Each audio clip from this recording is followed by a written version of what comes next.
ഞങ്ങൾ നിങ്ങളുടെ കൂടെ ഉണ്ടാവും. ഞാൻ എൻ്റെ അർജുൻ്റെ സ്ഥലത്തെ പറ്റിയാണ് മണ്ഡലം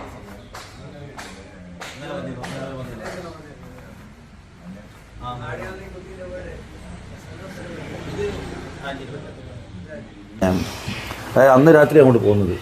അന്ന് രാത്രിയല്ല, അതായത് 4-ാം തീയതി ഉച്ചക്ക് ഇവിടുന്ന് ഷെബിനെൻ്റെ ഉമ്മയെ അവളും കൂടി അവിടുത്തെ കൊണ്ടാക്കാൻ പോയതാണ്. അപ്പോൾ ഷെബിനെൻ്റെ ഉമ്മ അവിടെ കൊണ്ടാക്കി ഇങ്ങ് പോരുമ്പം തന്നെ ഇവർ ഈ വീടിൻ്റെ കാര്യം സംസാരിച്ചിരുന്നു. അങ്ങനെ ഒരു വീട് വേണം ഇവർ വീടെടുക്കുന്നില്ലല്ലോ, അവിടെ തറവാട്ടിലാണ്. അവനിക്ക് എന്നാ വീട് വേണ്ടിയേ, അവന് കൊടുക്കൂലെന്ന് പറയുന്നു. ഈ വീട് മോൻ്റെ പേരിൽ കൊടുക്കൂലെന്നോ? കൊടുക്കൂല, അവർക്ക് കൊടുക്കൂല.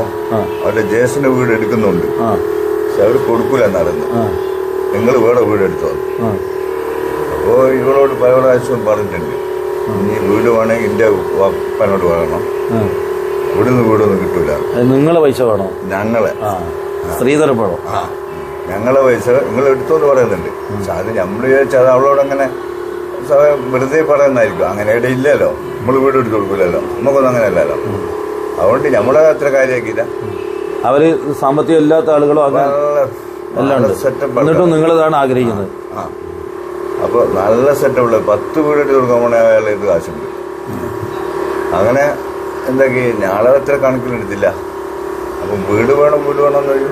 അപ്പം പിന്നെ എന്ത് ചെയ്ത് അന്ന് ഉമ്മ ഉണ്ടല്ലോ, അവിടെ കൊണ്ടാക്കി പോരുമ്പോൾ ഈ ഉപ്പാനോട് പറഞ്ഞ് നിങ്ങളൊരു വീട് നോക്ക്, ഇങ്ങനെ കളിച്ചാൽ ശരിയാവില്ല, നിങ്ങൾ നോക്കണം. അതുകൊണ്ട് നിങ്ങൾ പൈസേൻ്റെ പ്രശ്നമാണെന്നുണ്ടെങ്കിൽ നിങ്ങൾ എന്ത് ചെയ്തോ, ഇവിടെ ഒരു 100 രൂപ സ്വർണ്ണം ഉണ്ട് അവിടെ ഞാൾ കൊടുത്തേ, നിങ്ങൾ അത് വിറ്റിട്ട് വീടെടുത്തോ, ബാക്കി എന്താ വേണേൽ തരാം ഞങ്ങൾ. എന്നാൽ അതിനുണ്ടാവുമല്ലോ, നല്ല പൈസക്ക് ഉണ്ടാവില്ല.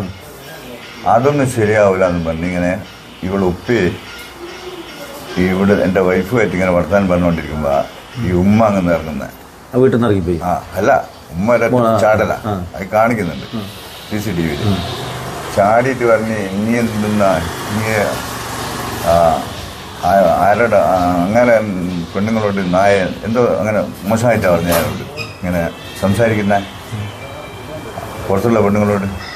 അങ്ങനെ ഇങ്ങനെ ഇവള് പറഞ്ഞ് നിങ്ങൾ വെറുതെ അയാളെ തെറി പറയണ്ട, ഞങ്ങൾ സംസാരിച്ചത് നമ്മളെ വീട്ടിൽ കാര്യം തന്നെ, ഒരു വീടിൻ്റെ കാര്യം. നമ്മൾ പുയ്യാപ്പിളിൻ്റെ ഉമ്മയല്ലേ, അല്ല ചെറിയോള ഉമ്മയല്ലേ, ഷെബിനാൻ്റെ ഉമ്മയല്ലേ, ഇവിടെ പുറത്തുള്ളവർ ഒന്നുമില്ലാതെ ഞാൻ സംസാരിച്ചത് എന്നാലും പറഞ്ഞ് ഇവള് ഓട്ടോറിക്ഷക്കാരി ഇങ്ങോട്ട് വരുമ്പോൾ അങ്ങോട്ടും ഇങ്ങോട്ടും കുറച്ച് വർത്താനില്ല ഇങ്ങോട്ട് അവളിങ്ങ് പോന്നതിന് ശേഷം വൈകിട്ട് 4 മണിയായി ഉണ്ടാവുന്നു. അങ്ങനെ വിളിച്ചു പറയുന്നത് ഇവളോട്, ഞാൻ ഇവിടെ ഇല്ല, ഇവിടെ ഇങ്ങനെ ഭയങ്കര അടിയാണ്. പിന്നെ കാരനോട് അനീഫ, ഔസത്ത്, ഉമ്മ, ഉപ്പ ഇവരെല്ലാം കൂടി എല്ലാവരും കൂടി എന്നാ അത് വോയിസ് ഉണ്ടല്ലോ കൂടെ അത് ഇങ്ങനെ വിളിച്ചു പറഞ്ഞു. അപ്പോൾ അത് ഏതായാലും ഞാൻ ഇങ്ങനെ പോരുന്നോന്ന് ചോദിച്ചെങ്കിൽ പോരി, ഇന്ന് പോരുന്നില്ല, ഏതായാലും നാളെ വരുന്നുണ്ടല്ലോ, അപ്പോൾ ഇന്ന് കൊടുക്കട്ടെ, ഇന്ന് പോരുന്നില്ല എന്നാണ്. അങ്ങനെ എന്തെങ്കിലും സംസാരിച്ചിട്ടുണ്ടാവും.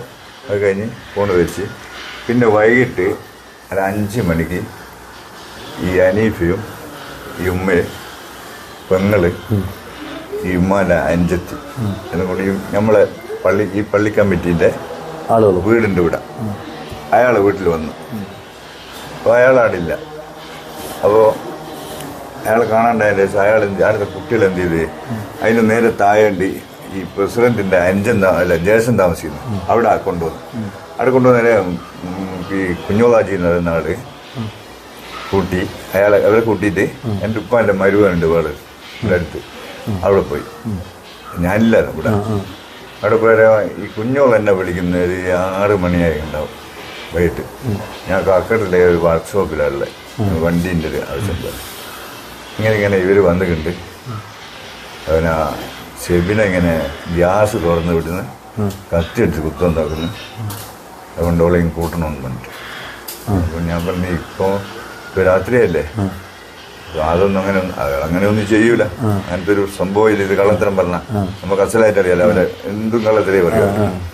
അപ്പം ഞാൻ എന്ത് ചെയ്ത് എന്തായാലും ഇവരോട് പറഞ്ഞു വിട്ട ഞാൻ രാവിലെ വരാം, നമുക്ക് എന്ത് ചെയ്യാം, ഇന്ന് ഇരുന്നില്ല 10 ദിവസം പറയാലോ, നമുക്ക് ആരാന്ന് വെച്ചാൽ പോവാം, രാവിലെ പോവാം, ഇനി ഇപ്പോൾ വീട് നിന്നുണ്ട്. അങ്ങനെ വിട്ട് പിന്നെ ഞാൻ എന്ത് ചെയ്ത് 9:30 മണിയായി ഇവിടെ വരുന്നു.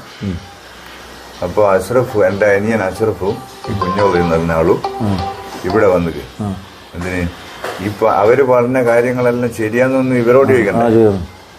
ഇവര് എന്ത് ചെയ്ത് ഈ കുഞ്ഞോളി എൻ്റെ അനിയൻ കൂടി ഇവരോട് പറയുന്നത് അവര് പറഞ്ഞ കറക്റ്റാന്നുള്ളതല്ല അവര് മനസ്സിലാക്കുന്നത്. ഇവളെ ഉമ്മാനോട് ചോദിച്ചു നോക്കുമ്പോൾ ആ സംഗതി പിടുത്തം കിട്ടുന്നത് ഇങ്ങനെ മൊത്തം കള്ളത്ര ഇവരെടുത്ത് കംപ്ലീറ്റ് ഫോണിലുണ്ട്, എല്ലാം റെക്കോർഡ് ഞാക്കേട് പറയുന്നു, എല്ലാം ഞാൻ കണ്ടു അടിക്കുന്നത് റെക്കോർഡ് കാണിച്ചതിന്റെ ശേഷം ഈ അഷ്റഫും കുഞ്ഞോളും എന്ത് ചെയ്ത് ഇതുമൊക്കെ കാര്യം ചെയ്യാ, ഇതവര് പറഞ്ഞൊന്നും നമ്മള് കണക്കിലെടുക്കണ്ടേ, മൊത്തം കളവാ പറയുന്നത്. കാരണം ഇത് തെളിവില്ലേ. എന്നെ കണ്ട് അങ്ങനെ ഇങ്ങോട്ട് വരുമ്പോൾ ഇവിടെ വെച്ച് കണ്ട് എന്നോട് ഞാളിങ്ങനെ ചോദിച്ചതിനു ഇവരോട്. അപ്പൊ എന്റെ അതേ അധികാരമല്ല, അനിയനും ഇവർക്കും കൂടെ ചോദിക്കാലോ. അപ്പോൾ നമുക്ക് രാവിലെ പോവാ എന്നാലും പറഞ്ഞ ആൾ എന്ത് ചെയ്ത് ഞാൻ ഇങ്ങും പോന്ന് ഇങ്ങോട്ട് പോന്ന് മൂപ്പര അങ്ങോട്ട് പോയി പോലും.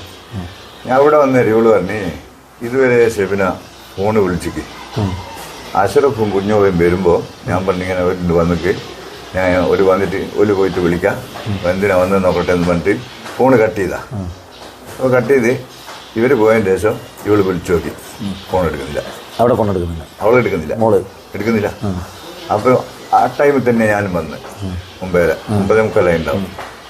അപ്പം എന്നോട് ഇങ്ങനെ ഫോൺ എടുക്കുന്നില്ല, എല്ലാവരും വിളിച്ചു നോക്കി, ദുബൈയിൽ നിന്ന് മറ്റേ എവളെ അനിയത്തി വിളിച്ചു നോക്കി, മറ്റേ എല്ലാവരും വിളിച്ചു നോക്കി, എടുക്കുന്നില്ല. അപ്പോൾ എനിക്കൊരു പേടി, എന്താ എടുക്കാത്തെന്നുള്ള. അന്നേരം അന്ന് മറ്റോ വിളിക്കുന്നത് ഗൾഫിൽ നിന്ന് ഇങ്ങനെ നിങ്ങൾ ഓള് വാതിലടച്ചേക്ക്, പിന്നെ ഫോൺ തുറക്കുന്നില്ല, ഫോണും എടുക്കുന്നില്ല, നിങ്ങൾ പോയിട്ട് നോക്കണം. അപ്പോൾ എന്ത് ചെയ്ത് എനിക്ക് വണ്ടി ഓട്ടാൻ പറ്റില്ല രാത്രി, എനിക്ക് ഈ വാൾവിൻ്റെ ഓപ്പറേഷൻ ചെയ്തുകൊണ്ട്. അപ്പോൾ ഞാൻ നമ്മളെ ഡ്രൈവറുണ്ട്, ഓനെ വിളിച്ചു നോക്കുമ്പോൾ 30 അടി പോയിക്കാം. വേറൊരു വണ്ടി കൂട്ടി വിടുന്നു നമ്മളെ ചങ്ങായിൻ്റെ, അവനെയും കൂട്ടി ഈ അഷ്റഫും എൻ്റെ ഉപ്പാൻ്റെ മരുവനും എൻ്റെ അനിയൻ്റെ മോൻ ഇവള് എൻ്റെ പെണ്ണുങ്ങളും കൂടി പോയി. പോയതിനാ വെച്ചാൽ ഇവർ എന്നാലും തുറക്കും, ഇങ്ങ് കൂട്ടാലോ, ഇങ്ങോട്ട് കൂട്ടാം അന്നേരം വിചാരിച്ചിട്ടാണ് പോയത്. പോയപ്പോൾ ആടെത്തി അഷ്റഫ് വാതിൽ ഒറ്റ ചവിട്ട് വെച്ചിട്ട് തുറന്നു നോക്കുമ്പോൾ സംഭവം കഴിഞ്ഞു. ആ ബാഗിൽ തന്നെ അവളെ മകളുണ്ട്. മകളിങ്ങനെ പറയുന്നുണ്ട് ഈ തുറക്കുമ്പോ ഇവരെ കൂടെ ബാക്കിലുണ്ട്, അവള് കംപ്ലീറ്റ് ഉണ്ട്. അങ്ങനെ പിന്നെന്ത് ചെയ്ത് അവള് കംപ്ലീറ്റ് പറയുന്നുണ്ടല്ലോ, എല്ലാം കംപ്ലീറ്റ് ക്ലിയർ ആയിട്ട് പറയുന്നുണ്ട്. ഇവളെ ഉമ്മ ഷെബിന വാതിലടിച്ച ആ ടൈമില് ഇവള് ഉമ്മാനോട് പറഞ്ഞോളൂ ഉമ്മാമ തുറക്ക്. എന്നിട്ട് അവരിങ്ങനെ ഈ കുട്ടി ആ കോണിയുമില്ല ഇരുന്നിക്കാം, അന്നേരം പറയാലോ ഇനി ഇതെങ്ങാനും പുറത്ത് പറഞ്ഞാൽ ഇന്നെയും കൊല്ലും അനിയത്താണ്, ഇന്നെയും കൊല്ലും മറ്റവര് എന്ന് പറയാ. കാരണം ഇവളോട് പറഞ്ഞതാ, ഇവിടെ പോലീസിനോട് പറഞ്ഞത്.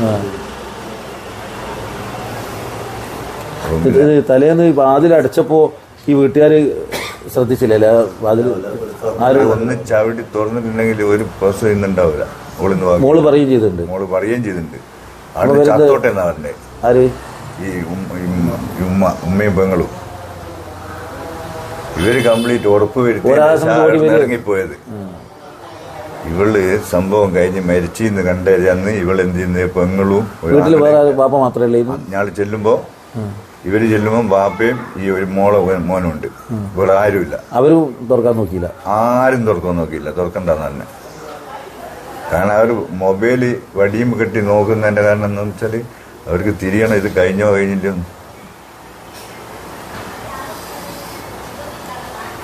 ഇങ്ങനത്തെ ഒരു ക്രൂരന്മാര് പൊതുസമൂഹം നിങ്ങളുടെ കൂടെ ഉണ്ട്.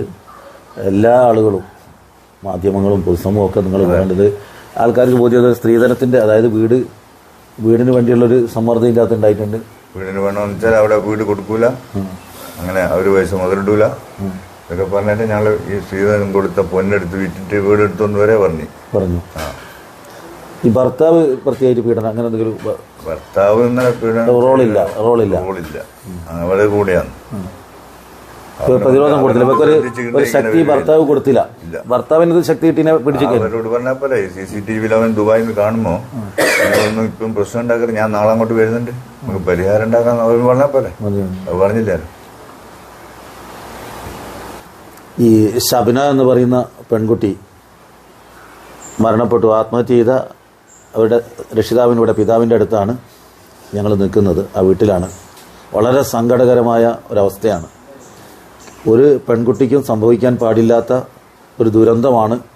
വളരെ സന്തോഷത്തോടു കൂടി 120 പവൻ സ്വർണവും കൊടുത്ത് വിവാഹം ചെയ്തയച്ച ഒരു പെൺകുട്ടിക്ക് ഭർത്തൃ വീട്ടിൽ ഉണ്ടായിരിക്കുന്നു. എല്ലാ പെൺകുട്ടികൾക്കും ഇത് വല്ലാത്തൊരു ഭയം. സമൂഹത്തിൽ സ്ത്രീധന പീഡനങ്ങൾ കൂടി വരുമ്പോൾ, പ്രത്യേകിച്ച് കേരളത്തിൽ പല ഭാഗത്തും ഇത്തരം സ്ത്രീധന പീഡനങ്ങളൊക്കെ തന്നെ പല ഭാഗത്തും കൂടി വരികയാണ്.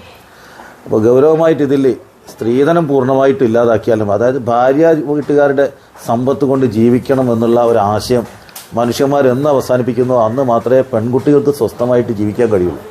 അതുകൊണ്ട് സ്ത്രീധനം പൂർണ്ണമായിട്ട് നിയമം ഉണ്ടായാൽ മാത്രം പോരാ. ഇപ്പോൾ ഉള്ള സ്ത്രീധന പരാതികളെന്ന് വെച്ചാൽ സ്ത്രീധനത്തിന് പീഡിപ്പിക്കപ്പെടുന്ന ആളുകൾ പരാതി കൊടുത്താൽ മാത്രമേ പോലീസ് കേസെടുക്കുന്നുള്ളൂ. അത് പോരാ. വിവാഹങ്ങൾക്കിടയിൽ സർപ്രൈസ് വിസിറ്റ് നടത്തണം, പരിശോധന നടത്തണം. അതേപോലെ റാൻഡമായിട്ട് ഇത്തരത്തിൽ വാഹനങ്ങൾ വൻതോതിൽ സ്ത്രീധനം വാങ്ങി നടത്തുന്ന വിവാഹങ്ങളിലൊക്കെ തന്നെ പോലീസ് രഹസ്യാന്വേഷണ വിഭാഗങ്ങൾ പരിശോധന നടത്തിക്കൊണ്ട് സ്വമേധയാ സ്വമോട്ടോ ആയിട്ട് കേസെടുത്തുകൊണ്ട് നടപടി തുടങ്ങിയാൽ മാത്രമേ ഇത് അവസാനിക്കുള്ളൂ. എല്ലാ സ്ത്രീധനവും നേരിട്ട് പരാതി കിട്ടിയിട്ട് മാത്രം നടപടിയെടുക്കാൻ സാധിക്കില്ല. വിവാദങ്ങൾ ഉണ്ടാകുമ്പോഴും ഇത്തരത്തിലുള്ള ദുരന്തങ്ങൾ ഉണ്ടാകുമ്പോഴും മാത്രമേ പുറം ലോകം അറിയുന്നുള്ളൂ. അല്ലാതെ തന്നെ ഇത്തരം വൻതോതിലുള്ള സ്ത്രീധന ഇടപാടുകൾ നടക്കുമ്പോൾ അല്ലെങ്കിൽ അത്തരം ചോദ്യങ്ങൾ ഉണ്ടാകുമ്പോൾ അത് പൂർണ്ണമായിട്ടും നിയന്ത്രിക്കാൻ ആവശ്യമായ നടപടികൾ സ്വമേധയാ പോലീസ് സ്വീകരിക്കണം. ഷബിനയുടെ മരണത്തിന് ഉത്തരവാദികളായ ആളുകളെ നിയമത്തിന് മുമ്പിൽ കൊണ്ടുവരണം. ഒരു തരത്തിലും രക്ഷപ്പെടാത്ത രൂപത്തിൽ കൃത്യമായ എല്ലാ തെളിവുകളും ശേഖരിച്ചുകൊണ്ട് കുറ്റപത്രം തയ്യാറാക്കുമെന്നാണ് പ്രതീക്ഷിക്കുന്നത്. സമയബന്ധിതമായിക്കൊണ്ട് കുറ്റപത്രം തയ്യാറാക്കി പ്രതികൾക്ക് രക്ഷപ്പെടാനുള്ള ഒരു സാഹചര്യവും കൊടുക്കാതെ പോലീസ് നീങ്ങുന്നുണ്ട്. ഇപ്പോൾ വളരെ ഗൗരവമായിട്ടാണ് പോലീസ് നീങ്ങുന്നത്. വീട്ടുകാർ സംതൃപ്തരാണ് അക്കാര്യത്തിൽ. എല്ലാ പ്രതികളെയും, ഇതിൻ്റെ പുറകിൽ കളിച്ച എല്ലാ പ്രതികളെയും അറസ്റ്റ് ചെയ്ത് കൃത്യമായിട്ട് നിയമത്തിന് മുന്നിലെത്തുകയും അവർക്ക് ശിക്ഷ കിട്ടുമെന്ന് ഉറപ്പാക്കുന്ന രൂപത്തിലുള്ള സമീപനം ഉണ്ടാവണം. കഴിയുമെങ്കിൽ പ്രത്യേകമായ പ്രോസിക്യൂട്ടറെ തന്നെ വെച്ചുകൊണ്ട്, പരിചയസമ്പന്നരായ പ്രോസിക്യൂട്ടർമാരെ, ലീഡർമാരെ വെച്ചുകൊണ്ട് തന്നെ, സ്പെഷ്യൽ പ്രോസിക്യൂട്ടർമാരെ വെച്ചുകൊണ്ട് പ്രതികളെ രക്ഷപ്പെടില്ല എന്ന് ഉറപ്പുവരുത്താൻ ആവശ്യമായ നടപടിയാണ് വേണ്ടത്. അതിന് ഗവൺമെൻറ് ഗൗരവമായിട്ട് തന്നെ ഇടപെടണമെന്ന് വിനീതമായിട്ട് അഭ്യർത്ഥിക്കുകയാണ്. നന്ദി, നമസ്കാരം.